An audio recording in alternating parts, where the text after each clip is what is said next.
¿Cuántos estamos gozosos? Ajá. Gozosos de estar hoy aquí. Así que Dios es fiel, Dios es bueno.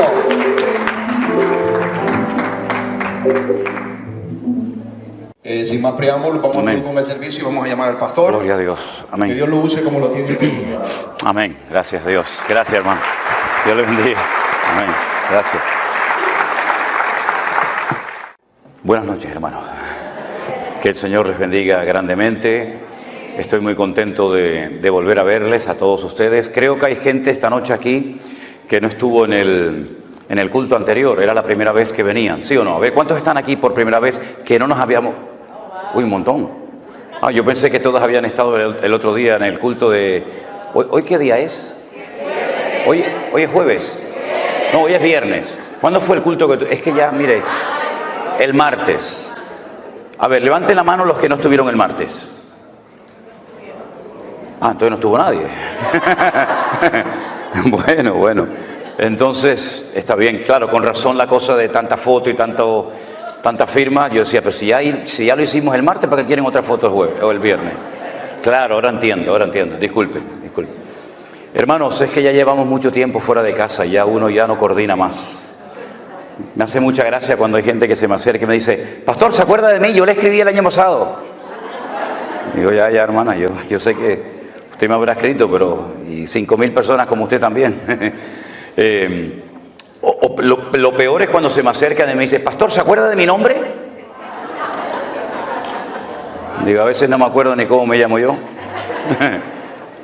Salimos el 8 o el 9 de mayo de Tenerife. Viajamos a Madrid, allí cogimos otro avión, vinimos para Estados Unidos, hicimos escala en Nueva York. De ahí nos fuimos unos días a visitar a la familia de Elena, que lleva muchos años viviendo en Atlanta, en Georgia. Fuimos a visitar también a un tío, el único tío que le queda con vida a mi esposa, que ya está retirado, fue pastor durante muchísimos años. Él tuvo que salir de España cuando había persecución y se salvó de milagro. Se fue a Cuba a estudiar. Allí conoció a la que después sería su esposa. Y antes de aquellos años que después vinieron a Cuba, ¿verdad?, donde cambiaron tantas cosas, fue enviado por la Convención Bautista de Cuba como misionero a España.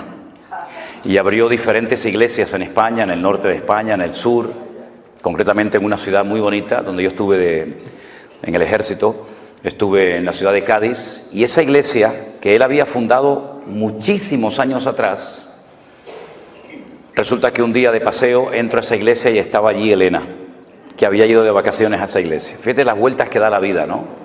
Cuando uno va haciendo la historia no es consciente, pero cuando uno mira hacia atrás se da cuenta de cómo las piezas han ido encajando perfectamente cada una en su lugar, ¿verdad? Y nada ocurre por casualidad. Aunque no entendamos lo que está sucediendo, pero el Señor siempre nos sorprende gratamente, ¿no? Entonces estuvimos allí con ellos unos días, fue muy lindo. Desde el año 98 no los veíamos. Esta es la 6ª vez que yo vengo a Estados Unidos, pero esta vez es especial, es diferente.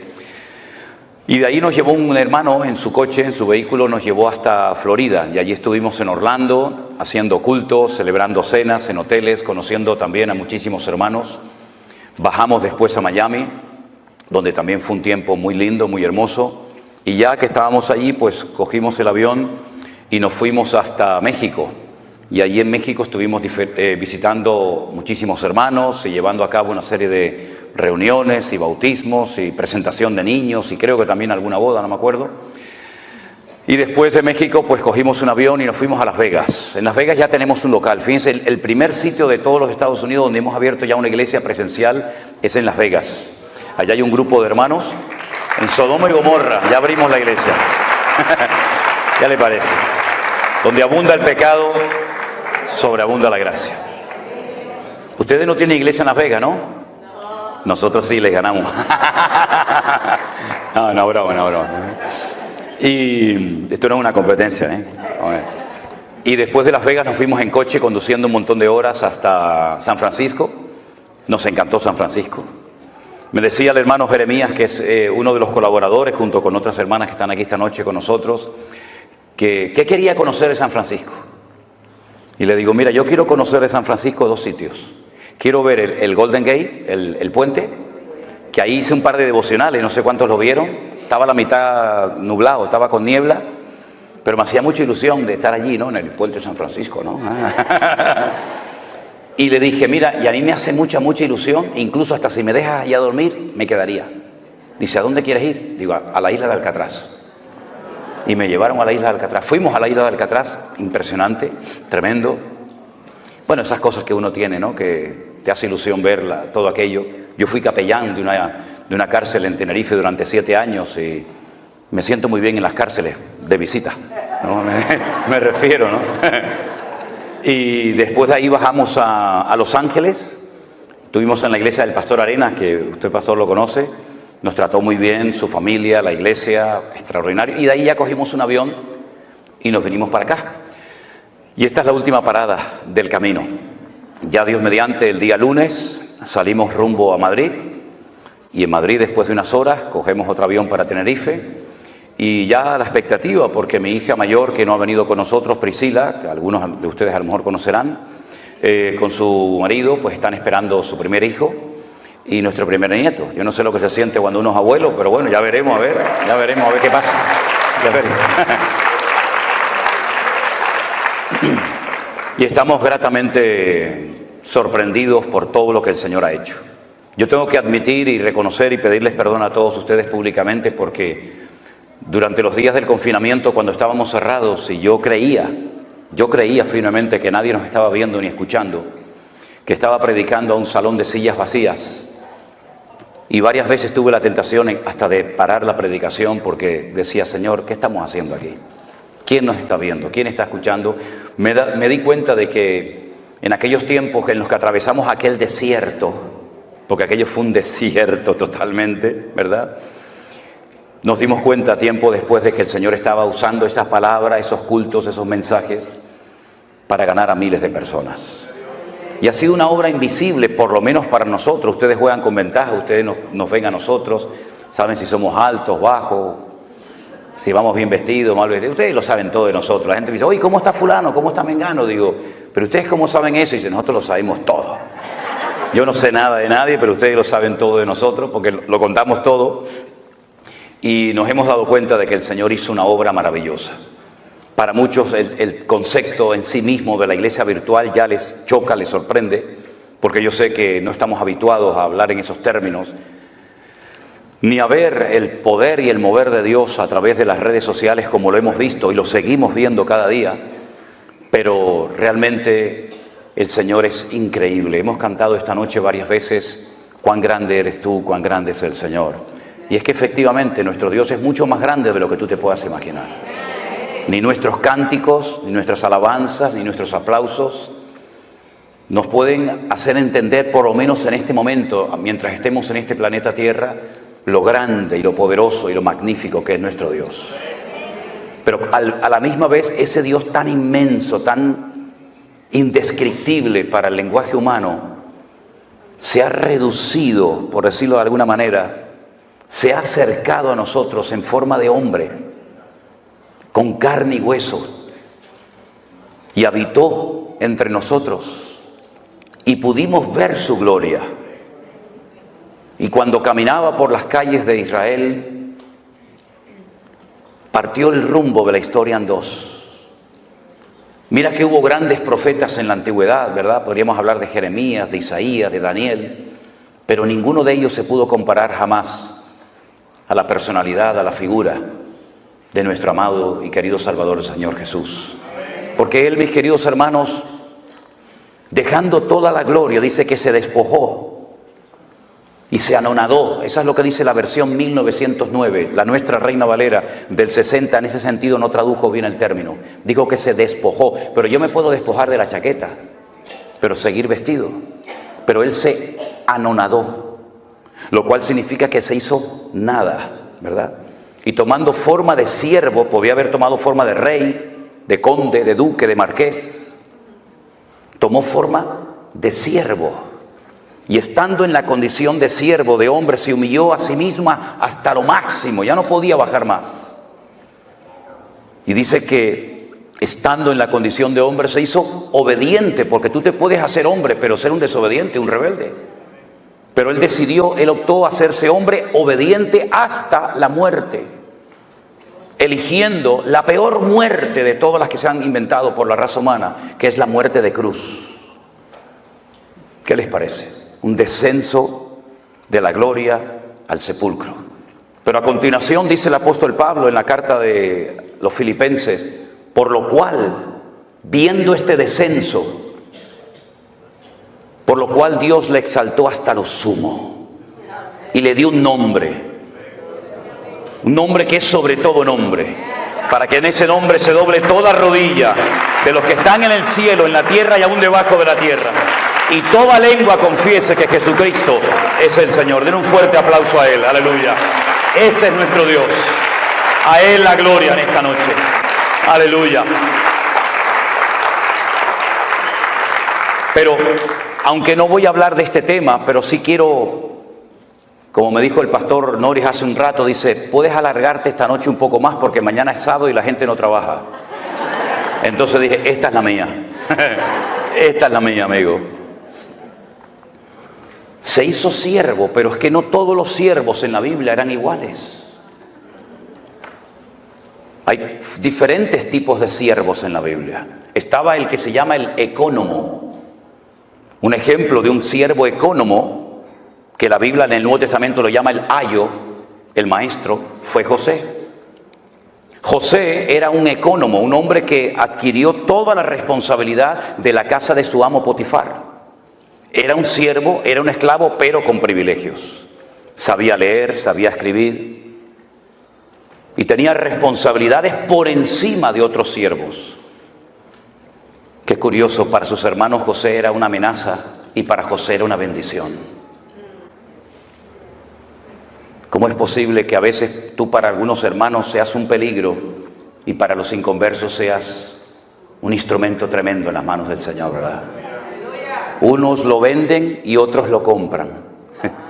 Y él fue un ecónomo, un hombre que marcó una diferencia en Egipto, y toda la administración económica de todo el imperio cayó sobre sus manos. Porque era un siervo, pero un siervo ecónomo. Pero cuando Moisés escribe la ley, habla de un tipo de siervos que se llaman los doulos, que son los esclavos de amor. En la ley de Moisés había una ley que decía que cada cierto tiempo, cuando llegaba el año de jubileo, todos los esclavos tenían que ser puestos en libertad y las deudas se perdonaban. Usted me debe dinero a mí, llegaba el año de jubileo, ya no me debes nada. ¿Se imaginan si el Fondo Monetario Internacional cada 70 años le perdonara a todas las naciones de la tierra, a toda Latinoamérica, a toda África, las deudas que tienen? El mundo sería una maravilla, habría igualdad. Los ricos no serían cada vez más ricos, ni los pobres serían cada vez más pobres, ¿verdad? Habría una justicia distributiva. Y todos podríamos vivir en paz y sin la presión de no poder pagar ni siquiera los intereses de una deuda que jamás de los jamases se va a poder pagar. En Israel había una ley que era justa. Todas las deudas tenían que perdonarse cada 70 años. Y Jesús la mencionó en el Padre Nuestro: perdónanos nuestras deudas como nosotros también perdonamos a nuestros deudores. Viene del año de jubileo. Y se le daba la posibilidad a los esclavos de irse, de empezar una vida nueva como ciudadanos libres. Pero corría la posibilidad, y de hecho ocurrió en varias ocasiones, esclavos que renunciaban voluntariamente a su libertad. Y para que sus amos no fueran acusados de explotadores, lo que hacían cuando un esclavo quería permanecer por el resto de su vida como esclavo, por amor y no por presión, su amo lo llevaba a la puerta de la ciudad donde se celebraban los juicios y las reuniones importantes y se tomaban los acuerdos, incluso hasta por escrito. Y delante de la presencia de 2 o 3 testigos de los ancianos de la ciudad, se le horadaba la oreja y se le ponía un zarcillo, se le ponía un pendiente. Y cuando tú veías a un hombre por la calle, hoy en día no, porque hay hombres que se ponen zarcillo y no saben ni lo que hacen más bien el ridículo, ¿no? Pero en aquellos días, cuando a un hombre se le ponía un pendiente, la gente decía: mira, este hombre pudo haber sido libre y rechazó a su libertad por amor a su amo. El tercer tipo de esclavo que había era el upereta, que es el que se menciona en el texto de Filipenses que les acabo de mencionar, tomando forma de upereta, tomando forma de siervo. Era el siervo de siervos, el que estaba en el escalafón, en el nivel más bajo, para limpiarle los pies a la gente que venía a la casa de sus amos. Eran los que los romanos ponían abajo en galeras, en aquellos barcos de remo que cruzaban el Mediterráneo, y allí bajabas pero no subías.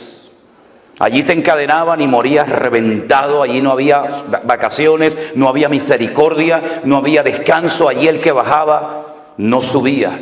Por eso Pablo dice, Cristo bajó, pero Él subió hasta lo más sumo, porque el Padre lo elevó, ¿verdad? Después estaba el ayo.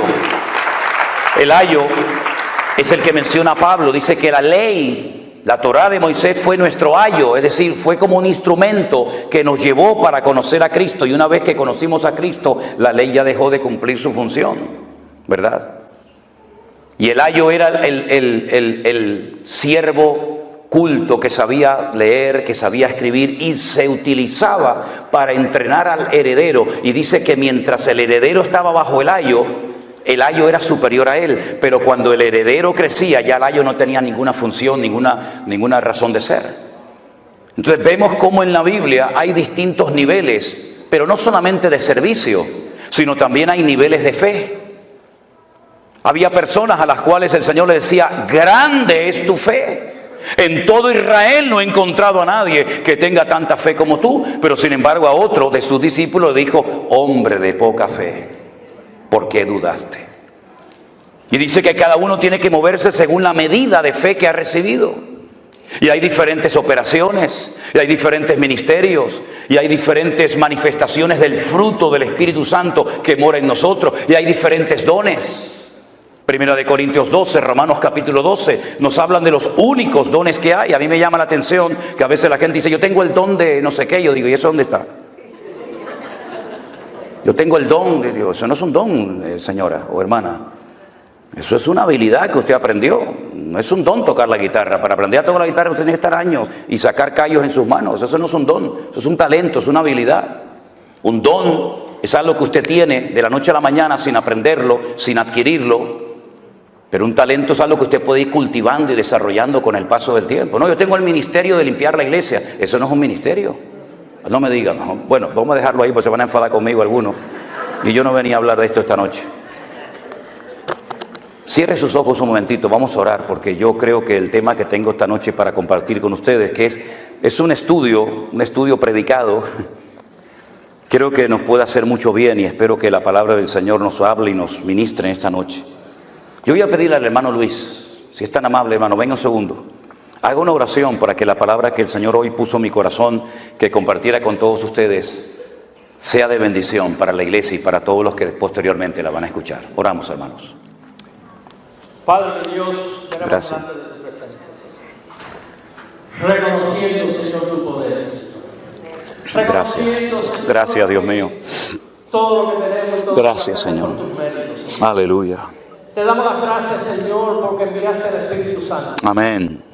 No solamente a traernos las escrituras. Oh, sí, Señor, ayúdame en el nombre de Jesús. Así es. A darnos iluminación. Oh, gloria, barabacosha. Ayúdame, Señor, en el nombre de Jesús. Sí, así es. Te damos las gracias. Gracias, Dios mío. Señor, en este día. Oh, gloria. Santo, que tú derrames conocimiento, que tú derrames entendimiento, Señor. Que puedan, Señor, recibir, Señor. Sí, Padre Santo. Exponer, Señor. Prepara los corazones. Amén. Dios. En el nombre de Jesucristo te damos las gracias. Amén, amén. Gracias, hermano. Fuerte ese aplauso a nuestro Dios.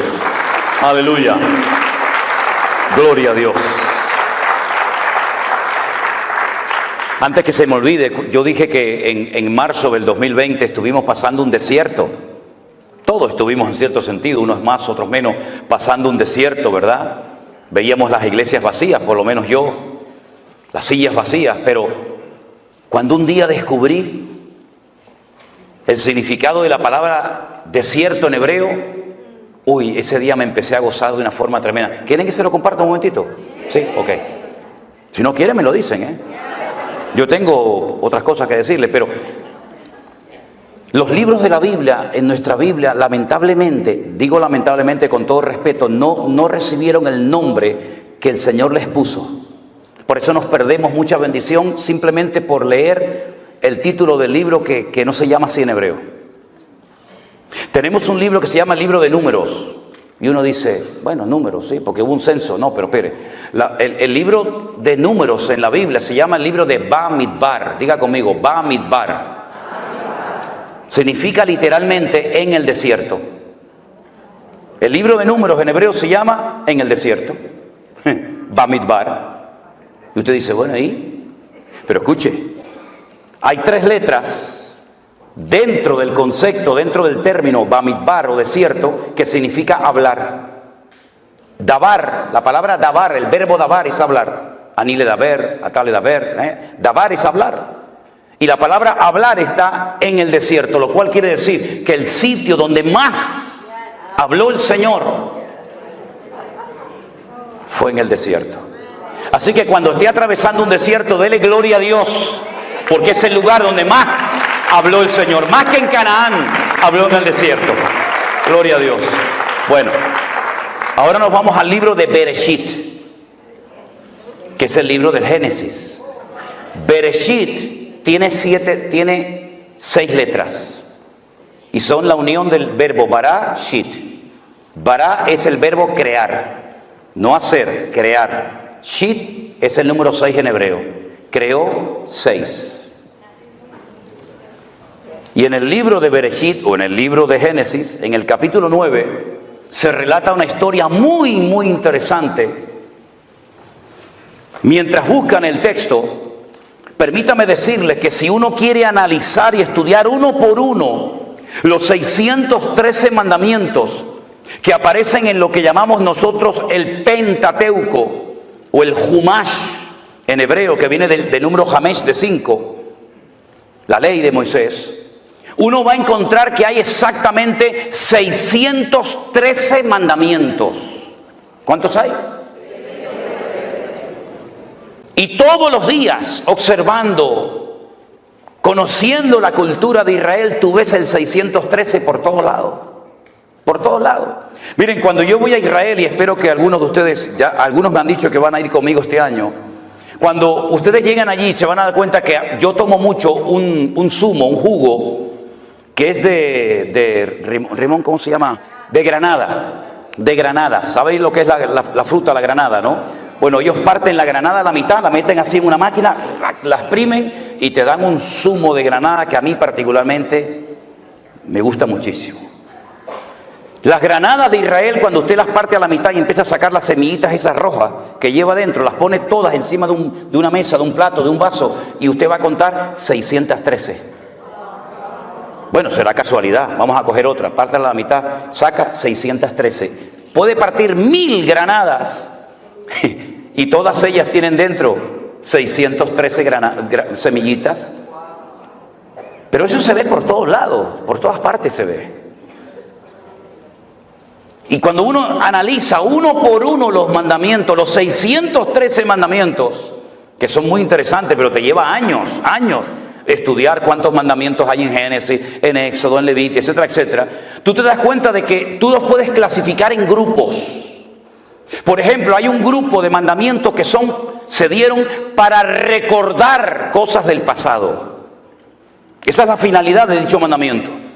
Y ahí entrarían, por ejemplo, las fiestas de obligatorio cumplimiento para el pueblo de Israel, como subir a Jerusalén en la fiesta de la Pascua, en el mes de Abib. Abib, en hebreo, con V, es primavera, el mes de Abib. Entonces dice, pero eso aparece en Tel Aviv. Claro, Tel es monte, Abib es primavera, el monte de la primavera, ¿no?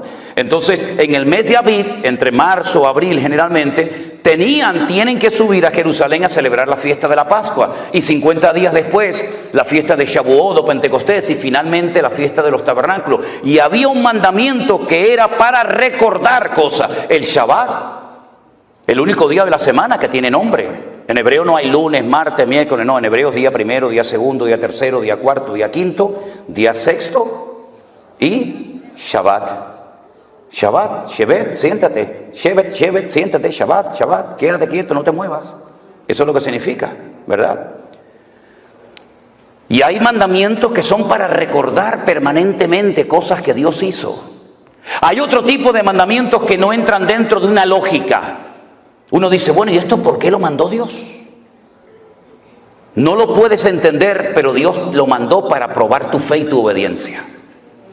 Y ahí, por ejemplo, entra lo que se llama la paradumá, que es la vaca roja, la finalidad de la vaca roja, de la cual habla la Biblia en Hebreos y en Números. Ahí entra el no mezclar ciertos alimentos lácteos con cárnicos. Y uno dice, ¿y qué razón de ser tiene esto? Aparentemente ninguna. Pero Dios está probando tu fe y tu nivel de obediencia. Luego hay una gran clasificación de mandamientos que se llaman lo ta'asé. Dígalo conmigo, lo ta'asé. No hagas. Cosas que no se pueden hacer. No matarás, no cometerás adulterio, no andarás por tu pueblo chismorreando, etc. No se hace, no se hace. Son los mandamientos lo ta'asé. Ellos lo llaman lo ta'asé o mandamientos negativos. Y luego hay un gran sector de mandamientos que lo llaman ta'asé. Si lo ta'asé es no hagas, ta'asé, ¿qué es? Ahí está. Mira, ya saben hebreo, fíjate tú por dónde. Cosas que tienes que hacer. Hay cosas que tenemos que hacer y cosas que no tenemos que hacer. Entonces, cuando tú vas a la palabra de Dios, te encuentras que hay muchas cosas que el Espíritu Santo inspiró a los autores de la Biblia para que viéramos ejemplos a no imitar. No se escribieron para que tú hagas lo mismo, no. Se escribieron como advertencias para que tú no hagas ni digas lo mismo que dicho personaje hizo o dijo. Y hay otras parábolas, otras historias, otros relatos que se narraron y se escribieron para que nosotros siguiéramos el ejemplo e hiciéramos exactamente lo mismo. ¿Cómo podemos saber si lo que voy a leer es algo que tengo que hacer o no tengo que hacer? Por el resultado que produjo. Y en el libro del Génesis, capítulo 9, hay una historia de algo que no se tuvo que haber hecho, pero se hizo. Y el Señor la registró en las páginas de su palabra para que tuviéramos un ejemplo de algo que no tenemos que hacer los creyentes bajo ninguna circunstancia. Génesis 9, versículo 18. Dice la palabra así: y los hijos de Noé que salieron del arca fueron Sem, Can y Jafet. Punto y coma, pon ahí, ¿sí o no? Sí. Y ahora me da una información, de los tres me da una información que no me da con el primero ni con el tercero. Me dice, y Can es el padre de Canaán. ¿Por qué no dice el versículo? Bueno, y fulano de tal es el padre de... No solamente de Can, solamente destaca. ¿Se dan cuenta? Sem, Can y Jafet destaca que Can es el padre de Canaán. Por algo será, lo vais a ver ahora. Versículo 19.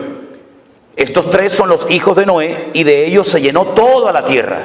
Toda la raza humana desciende de ellos. Es un estudio muy interesante ver qué naciones descienden de Jafet, de Sem, de Can, ¿verdad? Pero no es el tema ahora. Después comenzó Noé a labrar la tierra y plantó una viña. ¿De dónde sacó esa viña? Si toda la tierra estaba anegada en agua, seguramente ya la tenía dentro del arca. Se llevó muchas semillas, no solamente animales, se llevó muchas semillas, muchas plantas que posteriormente cuando él sale, las planta.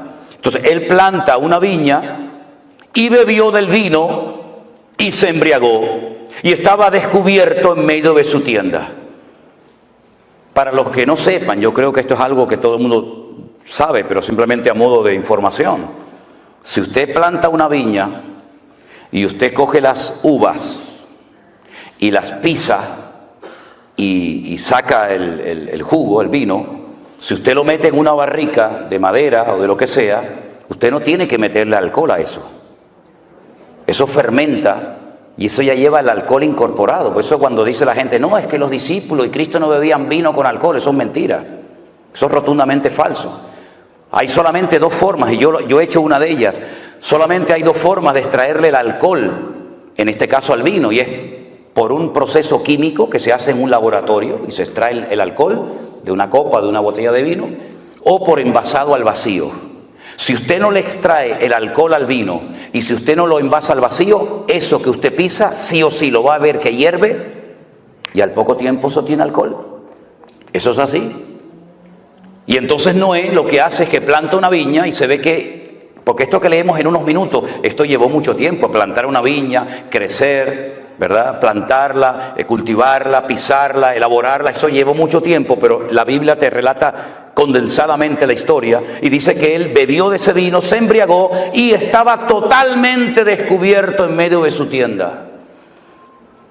Ya en el tiempo del Génesis el Señor había cubierto la desnudez de Adán y Eva. Y lo que hace es que se descubre. Cuando ya el Señor había establecido el principio de que ya el hombre no podía andar por ahí desnudo, sino cubierto. Aunque me llama la atención que la ropa se inventó para cubrir, pero hay algunas personas que usan una ropa que lo que hace es que lo descubre. Pero bueno, eso es un tema para otro día. Can, vuelvo otra vez a decir, padre de Canaán, ya es la segunda vez que lo dice. Ya es la segunda vez que lo dice. Y Canaán no existe. Existe Sem, Can, Jafet. De momento Canaán no está por ningún lado, pero dice que Can fue su padre, vio la desnudez de su padre y lo dijo a sus hermanos que estaban fuera. Fue con el chisme. Fue con el cuento a sus hermanos. Oye, papá está borracho, está desnudo en la tienda. ¿Y por qué no te callas la boca y lo tapas? Para que no se entere nadie. ¿Por qué estás divulgando? ¿Por qué estás extendiendo esto? ¿Esto qué edificación va a traer a la familia? Ninguna. Tápalo, cúbrelo y que haya la boca y aquí no ha pasado nada. Pero no, él va, divulga, cuenta el chisme a sus hermanos. Y entonces sus hermanos, Sem y Jafet, tomaron la ropa, la pusieron sobre sus propios hombros y andando hacia atrás, cubrieron la desnudez de su padre, teniendo vueltos sus rostros y así no vieron la desnudez de su padre. En el texto en castellano, en español es imposible captar esto, pero si usted lee este texto en hebreo, el texto nos da a entender que Can intentó hasta abusar sexualmente de su padre. Es como cuando muchas veces me dice, pero bueno, ¿con quién se casaba la gente? Caín, ¿con quién se casó? Bueno, el texto hebreo escribe una partícula, unas letras, que cuando usted lee y nació Caín, en el hebreo dice y otro más. Eso no se tradujo al castellano. Y nació Abel y otro más, u otra más, puede ser masculino o femenino. En este caso el texto en castellano no nos lo relata. Yo sé que para algunos puede ser una sorpresa, pero cuando usted lee el texto en hebreo y lo analiza letra a letra, palabra a palabra, usted se va a dar cuenta que no solamente se rió de su padre, no solamente fue con el chisme y con el cuento a sus hermanos, sino que incluso quiso hasta abusar sexualmente de su propio padre. Es durísimo lo que estoy diciendo. Fíjense lo duro que es que después en la ley de Moisés se establece, no puedes ver la desnudez ni de este, ni de este, ni de este, ni de la otra, ni de otro, ¿verdad? Y lo establece claramente. Y de entonces dice que ellos cubren la desnudez de su padre.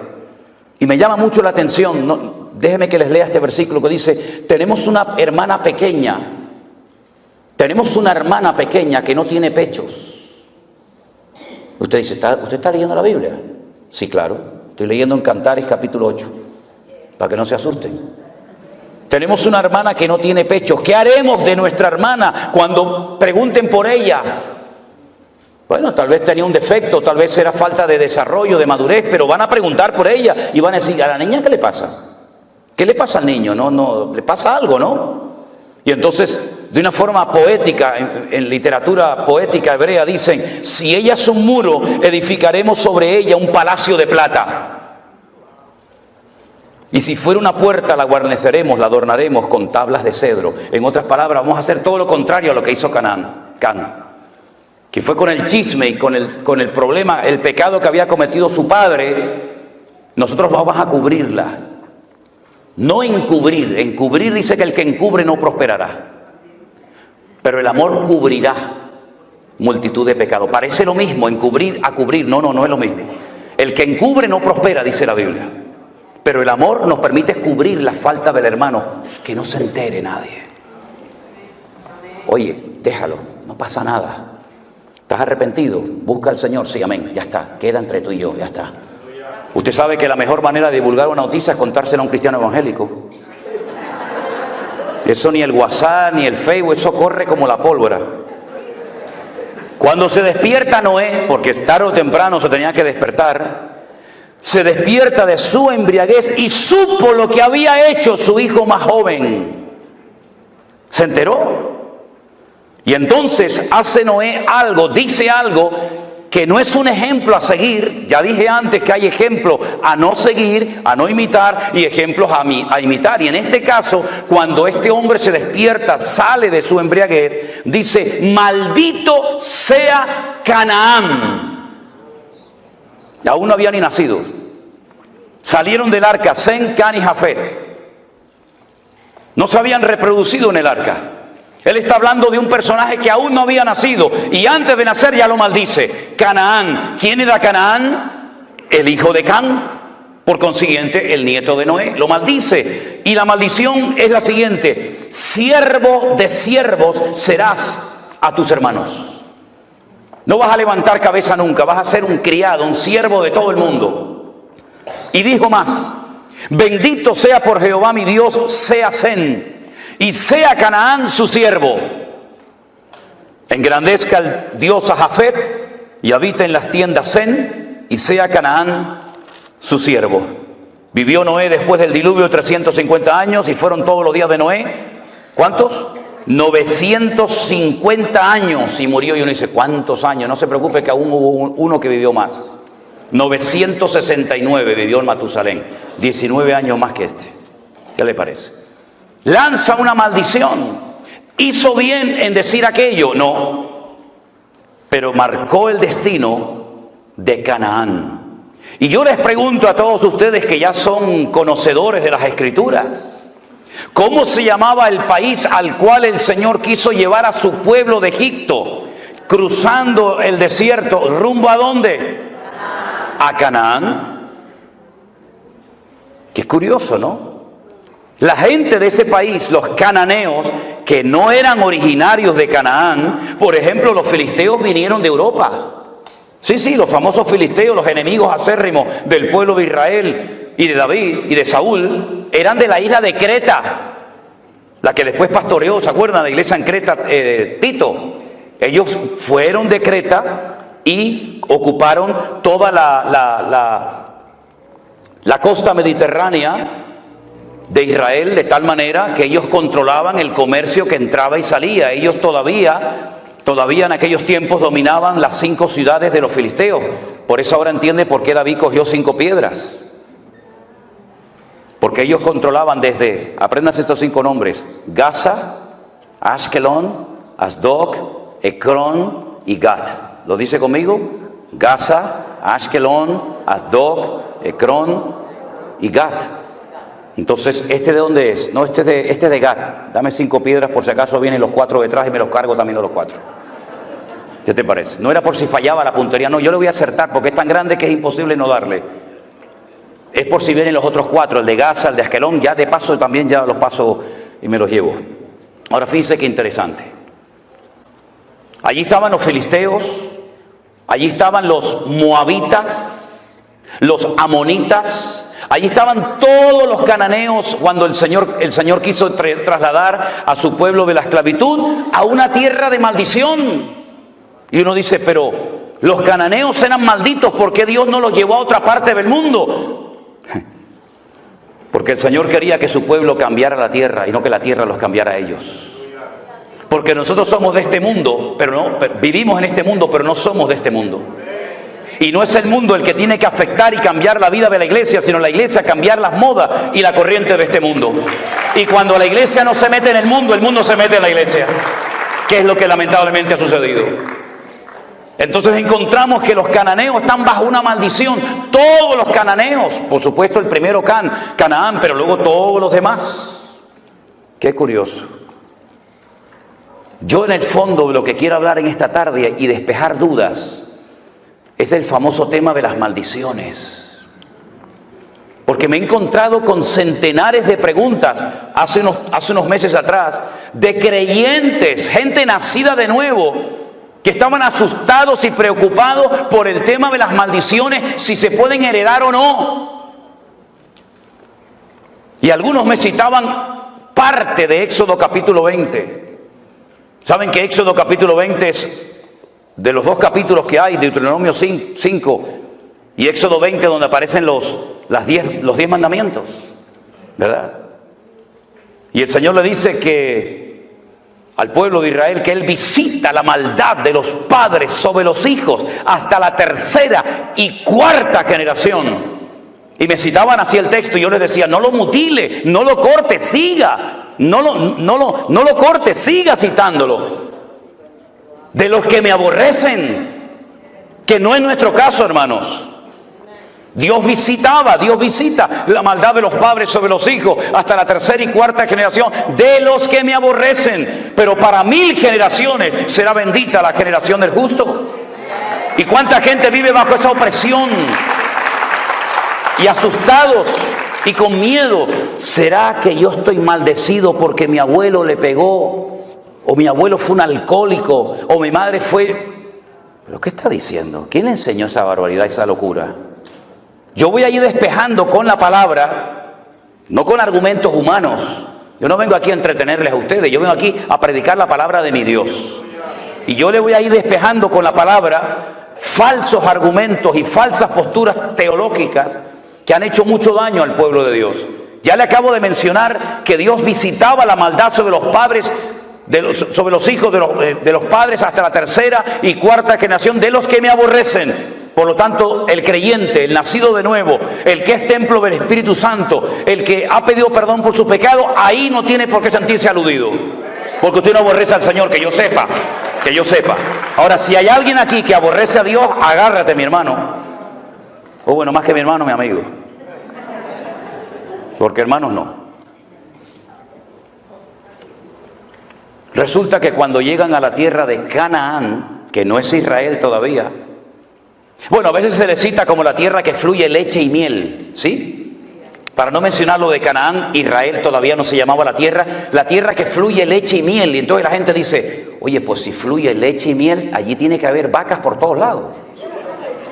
Si, para que corra la leche, tiene que haber millones de vacas. No. Mira, te lo voy a decir de otra manera para que lo entiendas mejor. Es tierra de palmeras y de dátiles. Es lo mismo, tierra que fluye leche y miel. Miel de palmera, como la que tenemos en Canarias, miel de dátiles. Y el higo ese que tiene púas, lo aplastas y sale una leche. Entonces yo te voy a llevar a una tierra de palmeras y de dátiles, de leche, de higo y de miel de palmera. A esa tierra yo te voy a llevar. Pero allí a la tierra que yo te voy a llevar no es como la de Egipto, que no hace falta orar por lluvia, allí siempre hay agua. ¿Por qué? Porque viene el río más largo del mundo, 6.666 kilómetros de largo. Siempre hay agua en Egipto. En Israel no. En Israel vas a tener que comportarte bien para que yo mande la lluvia temprana y la lluvia tardía. Y depende de tu conducta en la tierra, actuará el cielo. De ahí viene lo de atar y desatar, permitir o no es permitir, ¿verdad? Y resulta que cuando entran a la tierra prometida, Josué, que ya había aprendido la lección hace 40 años atrás del fracaso de los espías que vinieron con un informe negativo y sembraron un espíritu de desánimo y de derrota en el pueblo, él opta por mandar a 2. ¿Se acuerdan? Y les dice, entren en Jericó y que nadie se entere que ustedes están ahí. Ustedes son espías, los otros eran exploradores. Son 2 palabras en hebreo diferentes, no tiene que ver una cosa con otra, aunque se traduce igual en la Reina Valera. Entren a Jericó, ¿y dónde pueden entrar sin levantar sospecha 2 extranjeros? A un burdel, a una casa de prostitución donde entran y salen hombres y no van a levantar sospecha como si entraran a cualquier otro lugar. Entonces, entren y averigüen cómo está la situación de adentro hacia afuera. Y cuando llegan a la casa de Rahab, la ramera, la dueña del prostíbulo, Rahab le dice, escuchen, hemos oído lo que Jehová vuestro Dios hizo por vosotros cuando os sacó de Egipto. Es como si te saca alguien el periódico de hace 40 años de esta ciudad y te lee la noticia de hace 40 años, como si fueran actuales. Eso es lo que Rahab está haciendo. Hemos oído lo que el Señor vuestro Dios hizo cuando os abrió el mar rojo, cuando derrotasteis a Faraón y a los egipcios. y cómo habéis ido venciendo a todos los reyes por el camino. Y sabemos que el Señor vuestro Dios entregará esta tierra en vuestras manos. Tenían más fe los inconversos en el Dios de Israel que Israel en el Dios de ellos. Y entonces ella pide clemencia, pide misericordia, por favor no me matéis, porque esta ciudad yo sé que va a ser entregada en vuestras manos. Ahora, hay un dato curioso en el libro de Josué que dice que Rahab vivía entre muro y muro. Eran 2 muros alrededor de las casas, eran 2 círculos concéntricos, uno más grande que el otro, ¿verdad? Eran como 2 grandes circunferencias. Y ella vivía entre muro y muro. Quédense con ese dato. Ellos le dicen, si tú no le cuentas al rey de Jericó que hemos estado aquí y que nuestros soldados están al otro lado del Jordán, y cuando vayan a Israel conmigo van a ver Jericó, la van a ver. Jericó todavía existe, la ciudad de las palmeras, y van a ver allí el río Jordán, y enfrente van a ver otro país que hoy en día se llama Jordania. Eso es un país inventado, eso no existía, eso en la Biblia es Moab. Pero los ingleses, para que no les atacaran y no les robaran las posesiones, dijeron a los hashemitas, que eran los peores del desierto, mira, vamos a hacer una cosa, para que no nos ataquen más y nos dejen en paz, les regalamos un país entero y te nombro rey. Y entonces dijeron, ¿cómo lo llamamos? Pues si está el Jordán, Jordania, venga, para ustedes. Y así se lo inventaron. Entonces las tribus estaban al otro lado. Y estos, cuando le dicen a Rahab antes de irse, amarra este cordón rojo en la ventana de tu casa para que cuando entremos y caigan las murallas y tomemos posesión de la tierra, sepamos dónde tú vives para que no te matemos. Pero una cosa, tienes que estar dentro de la casa, tú y toda tu familia. ¿Lo entendiste? Sí, ok, chao. Se fueron. Viene la destrucción de Jericó, todos conocemos la estrategia. Ahí no se lanzó ni una piedra, ni una lanza, ni una jabalina, ni una flecha, nada, porque no iban a caer por el poder del hombre, iban a caer por la estrategia divina. Los muros cayeron de arriba abajo, se desmoronaron, no cayeron. Cuando los arqueólogos fueron en los años 50 a estudiar las antiguas murallas de Jericó, que aún están allí, la antigua Jericó, se dieron cuenta de algo muy curioso, que los muros no habían caído de afuera hacia adentro, tampoco lógicamente de afuera hacia adentro, sino, ¿se acuerdan la imagen aquella que vimos aquí cerca cuando aquellas 2 torres gigantescas, cómo cayeron? Se desmoronaron sobre sí mismas, así, de arriba abajo. Así cayeron los muros de Jericó, porque fue una intervención divina del cielo a la tierra. Cuando ellos entran a la ciudad de Jericó, todas las murallas caen, el círculo de afuera y el círculo de adentro, pero la casa de Rahab permaneció. Porque caerán a tu lado 1000 y 10.000 a tu diestra, mas a ti no llegará, por cuanto has puesto tu confianza en Jehová tu Dios. Fuerte ese aplauso a él. Dios la cuidó, aleluya, porque Dios cuida de la vida de su pueblo. Bendito sea Dios. Recuerden, ella es descendiente de Canaán, y Canaán, que estaba bajo la maldición de Noé. Maldito sea Canaán. ¿Cómo eran los cananeos? No tengo tiempo de explicar todo, pero fundamentalmente tremendamente idólatras, salvajes, sin misericordia, sin piedad ninguna, y una promiscuidad sexual sin precedentes, terribles.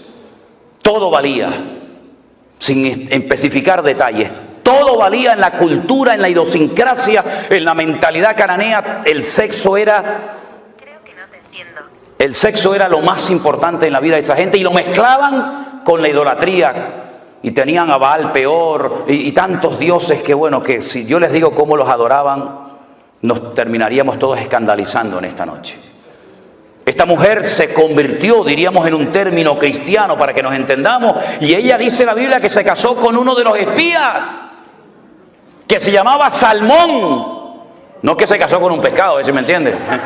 Cuidado, se llamaba Salmón. Y se convirtió y formó parte del pueblo de Israel. Y al poco tiempo queda embarazada. Y tiene un hijo que se llamó Obed. Y Obed crece y tiene un hijo que se llamó Booz. Y Booz se casó con Ruth y tuvo un hijo que se llamó Obed, Isaí, David, Judá y todas las tribus de Israel. Y uno ve que aquella maldición que venía desde los tiempos del diluvio se cortó definitivamente hasta el punto que en la genealogía de Mateo capítulo 1 aparece Rahab como antepasada del rey David y como uno de los antepasados del Señor Jesucristo. ¿Por qué? Porque Él rompe toda maldición y ahora nos lleva de gloria en gloria, de victoria en victoria y de triunfo en triunfo en el nombre del Señor. Él cortó la maldición de Noé. Lo único que lo puede cortar es una genuina y auténtica conversión a Cristo. De modo que si alguno está en Cristo, nueva criatura es. Las cosas viejas pasaron, he aquí todo es hecho nuevo. Y dice Ezequiel capítulo 18, verso 19, venga conmigo, ¿tiene su Biblia a mano? Ezequiel capítulo 18, verso 19. Mire lo que dice la palabra de Dios. ¿Por qué no leen algunos de estos textos? Parece que los arrancaron de sus Biblias. Si dijereis, ¿por qué el hijo no llevará el pecado de su padre? A ver, que me lo expliquen, ¿por qué? Porque el hijo hizo según el derecho y la justicia. Guardó todos mis estatutos y los cumplió. De cierto vivirá, que fue lo que hizo Rahab. Era una mujer bajo la maldición de Noé, estaba maldita. Pero ahora ella se ha convertido, guarda los estatutos del Señor, cumple la palabra y dice, y de cierto vivirá. El alma que pecare, esa es la que morirá. El hijo no llevará el pecado del padre, ni el padre llevará el pecado del hijo. La justicia del justo será sobre él y la impiedad del impío será sobre él. ¿Cuántos dicen amén? En otras palabras, ahora entienden la absurda pregunta que los discípulos en Juan capítulo 9 le hacen al Señor cuando ven a un ciego de nacimiento y le dicen al maestro: Señor, explícanos esto, para que este muchacho naciera así, en esta condición que nunca ha visto, porque hubo gente que vio y perdió la vista y la recuperó. Pero hubo personas como este de Juan capítulo 9 que nunca había visto. Entonces explícanos, Señor, ¿quién pecó, este o su padre, para que este haya nacido ciego? Siempre especulando, siempre tratando de buscarle las cuatro patas al gato, ¿verdad? Siempre tratando de buscarlo, ¿verdad? De complicarnos la vida. Y el Señor le dice: no, no es así. No es que pecó ni este, ni su padre, sino que este nació ciego para que la gloria del Señor hoy se manifieste en él. Y veáis que hay poder en el nombre del Señor para cambiar vidas y desgracias. Y cuando Juan, que estaba allí, oye esta explicación, y el Señor le pone en su corazón a escribir un evangelio, lo hace de una forma extraordinaria, magistral. Él dice que, lo dice incluso en el evangelio que escribió, que muchas cosas hizo el Señor y muchas cosas dijo el Maestro, que no todas se escribieron. Él dice, dando su opinión personal: pienso que si se hubieran escrito todas las cosas que dijo, hizo el Señor, no cabrían los libros en el mundo. Pero estas se han escrito para que creyendo en Él tengáis vida eterna. Y entonces lo que hace es que analiza y ve todo el ministerio de Jesús. El hombre más cerca del corazón de Dios en el Antiguo fue David. Y el hombre más cerca del corazón de Cristo en el Nuevo fue Juan. El único que le dijo: ¿quién es, Señor? Yo no te voy a entregar. Todos dijeron: ¿quién? ¿Seré yo? ¿Seré yo? ¿Seré yo? Yo no sé, yo sé que no soy. ¿Quién es, Señor? El único que se recostó sobre Cristo y oyó el latido del corazón del Maestro. Él vio todos los milagros del Señor Jesús, todos. Incluso se llevó a María, su madre, como encargo en la cruz, ¿se acuerdan? Las conversaciones que habrá tenido con ella. Pero entonces él dice: de todo lo que el Señor hizo, yo voy a escoger 7 solamente. Y no lo llamó milagros, lo llamó señales, marcas en el mundo espiritual.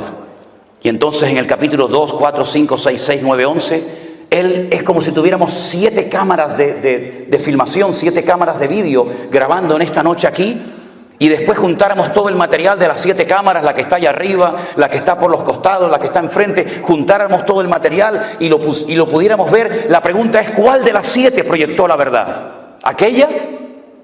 ¿La de la izquierda? ¿La de la derecha? ¿Cuál de las 7 cámaras grabó la verdad? Todas, desde diferentes puntos de vista. Unos de atrás para adelante, unos de adelante para atrás, unos de arriba abajo. 7 visiones diferentes de la misma escena, del mismo culto. Eso es lo que hace Juan. En el capítulo 2 dice, yo estuve allí cuando le dieron agua y él la convirtió en buen vino. En un vino excelente que dejó al catador, al maestresala, con la boca abierta diciendo, pero ¿qué has hecho? Has guardado el mejor vino para el final, cuando el bueno se pone al principio y después ya cuando están ya que no disciernen de derecha a izquierda, le pones el malo, pero tú lo has hecho al revés. Es que lo mejor está por venir, mi hermano. Y entonces muestra el Señor de la calidad. Pero en el capítulo 4 viene un hombre y dice, tengo un siervo que está enfermo, pero Señor, no hace falta que venga, di la palabra y mi criado sanará. Y entonces cuenta el milagro enseñando que el Señor es el Señor del espacio, no lo limita al espacio. Ay, amigo, pero en el capítulo 5 va al estanque de Betesda y le dice a un hombre, ¿quiere ser sanado? Y le dice, es que no tengo a nadie que me meta. ¿Quieres ser sanado, sí o no? ¿Cuánto tiempo llevas ahí? 38 años, levántate, toma tu lecho y anda. Y es el Señor del tiempo. No lo limita el tiempo ni el espacio. Y en el capítulo 6 camina por encima de las aguas. Él domina la creación y no la creación lo domina a él. Pero también en el capítulo 6 multiplica los panes y los peces. Porque es el Señor del tiempo, del espacio, de la calidad. Y es el Señor también de la cantidad. Con lo poco, con su bendición alcanza y sobra. En el capítulo, espera. En el capítulo 9 le dicen, ¿quién pecó este o sus padres? Y él dice, ni él ni su padre. En otras palabras, yo voy a romper hoy una regla que para ustedes ha sido una atadura durante años. Es creer en la mala suerte, creer en las maldiciones hereditarias. No, es que tiene que nacer gente enferma para que yo me glorifique en ello. Y finalmente, esperen. En el capítulo 11... la prueba final. Si hubieras estado aquí, mi hermano no habría muerto. ¿Qué le está diciendo Marta y María? Por culpa tuya mi hermano está muerto ahora. ¿Sabes? Yo te llamé. Tú nos enseñaste, clama a mí y yo te responderé. Y yo clamé. ¿Y por qué no viniste? Pedid y se os dará. Yo pedí y no recibí nada. Yo llamé y no se me abrió la puerta. Yo busqué y no te encontré. Y ahora vienes y mi hermano ya hiede porque hace 4 días que está muerto. Si hubieras estado aquí, mi hermano no habría muerto. Ahora, ¿para qué vienes? Ya es demasiado tarde. Los judíos creían y creen que a las 72 horas, a los 3 días, el alma se va del cuerpo y nunca regresa. Por eso cuando vas a Jerusalén, al Valle de los Huesos Secos, al cementerio más antiguo del mundo, te encuentras en las tumbas una ventana para que salga el alma y no regresa hasta el día postrero, en la resurrección. Y Jesús le dijo, pero María, por favor, Marta, yo soy la resurrección y la vida. ¿Qué estás diciendo? El que cree en mí, aunque esté muerto, vivirá. Y le dice Marta y María, yo sé que mi hermano resucitará, pero no ahora, en el día postrero. Es una fe a largo alcance, pero no la sabes acercar a tu realidad, a tu vivencia personal de ahora. Mucha fe en el cielo, mucha fe en la gloria, mucha fe en la nueva Jerusalén, pero ahora eres incapaz de creer que Dios hoy te puede sorprender con un milagro. Vamos al cementerio y dice, Lázaro, sal fuera. Y yo he estado en la tumba de Lázaro. Me metí dentro de la tumba de Lázaro y quise probar por mí mismo lo que dice la Biblia, que lo llamó a gran voz. Me metí dentro de la tumba de Lázaro, que no es así en horizontal, sino es como una escalera así como bajando. Y cuando estaba bien abajo en la tumba le dije, antes de entrar a los de arriba, grítenme con toda su fuerza. Y no se oye nada. Y menos con una piedra, que en este caso ya no está. Pero el Señor lo llamó y Lázaro salió fuera. Entonces en esos capítulos 2, 4, 5, 6, 6, 9, 11, usted puede ver que no hay nada ni nadie que detenga al Señor. ¿Por qué? Porque Él es el Rey de Reyes y Señor de los Señores. Apláudele ahora si quiere a Él. A Él toda la gloria, a Él la honra, aleluya. Él lo cambia todo. Él lo cambia todo. Rahab llegó a ser antepasada del mismísimo rey David. Dejó la prostitución, dejó la mala vida. Llegó a ser antepasada del Señor Jesucristo. Porque no importa lo que tú hayas hecho o cómo te hayas comportado, el Señor perdona y olvida. Hay creyentes que ni perdonan ni olvidan. Pero nuestro Dios siempre, al corazón arrepentido, al contrito y humillado, tú no despreciarás. ¿verdad? Y ese es nuestro Dios. Es un Dios que torna toda maldición en bendición. Dice Gálatas capítulo 3, verso 10. Vengan conmigo.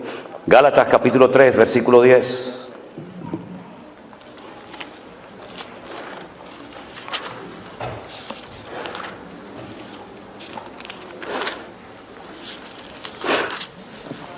Porque todos los que dependen de las obras de la ley están bajo maldición. No es nuestro caso, ¿verdad, hermanos? Los que dependen de las obras de la ley están bajo maldición. ¿Por qué? Porque la ley dice: maldito todo aquel que no permaneciera en todas las cosas escritas en el libro de la ley para hacerlas. ¿Usted quiere vivir según la ley? Inténtelo. Vaya, ya empiece. Si usted es capaz de cumplir una ley perfecta de 613 mandamientos, siendo un ser humano imperfecto, finito y limitado, inténtelo. Pero le digo de antemano que no lo va a poder conseguir nunca. Nunca lo va a poder cumplir. Porque si quisiera incluso hoy en día decir: yo prefiero vivir según la ley y no según el cristianismo, según el evangelio, hay más de 430 mandamientos que no va a poder cumplirlos porque no hay templo en Jerusalén. Y todos ellos dependen de que hay templo en Jerusalén. Pero si quiere intentarlo, allá usted. De nada le sirve poner las 2 velitas encendidas el Shabbat. De nada le sirve ponerse un kipá en la cabeza. Yo siempre le digo a los hombres: ¿usted quiere vivir según la ley? Sí, hermano. Ok, ¿ya se circuncidó? Ay, no, hermano, eso no me lo diga. Digo, entonces usted, esto no vale. Por las obras de la ley ninguno se justificará delante de Dios, dice la Biblia. Es evidente, porque el justo por la fe vivirá. Sadik emunató yihyeh, dice el texto hebreo. Sadik, el justo, emunató, por su fe, yihyeh, existirá. Una cosa es vivir y otra cosa es que tu propia existencia dependa de tu fe. Es mucho más profundo. La ley no es de fe, sino que dice: el que hiciere estas cosas vivirá por ellas. Pero Cristo nos redimió de la maldición de la ley, hecho por nosotros maldición, porque escrito está: maldito todo aquel que es colgado de un madero. Para que en Cristo Jesús la bendición de Abraham alcanzase a los gentiles, a fin de que por la fe recibiésemos las promesas del Espíritu. En otras palabras, todas las maldiciones del Antiguo Testamento, que son muchísimas, el Padre se las cargó a nuestro Señor Jesucristo en la cruz. Las quebró todas y cada una de ellas. Y la última palabra, las últimas palabras de Cristo en el madero, en la cruz, fueron: consumado es. Tetelestai. Consumado, pagada está la deuda. Tal vez no entendemos lo que quiso decir en profundidad el maestro en aquel momento, pero el Señor Jesucristo dio una palabra, expresó con 2 palabras lo que hacían los romanos cuando una persona en su imperio cumplía la condena. Le daban un papel que se llamaba el certificado de deuda. Usted le debe al Imperio Romano 30 años de cárcel, trabajos forzados, en galeras, donde sea. Cuando usted cumplía la condena, ponían su nombre, su apellido, su condena, el día que entró, el día que salió, y abajo ponían el sello del Imperio Romano y ponía la misma expresión, la misma palabra que el Señor Jesucristo, minutos antes de morir, la pronunció en la cruz del Calvario. Pagada está la deuda. No es que la salvación sea gratis, la salvación no es gratis.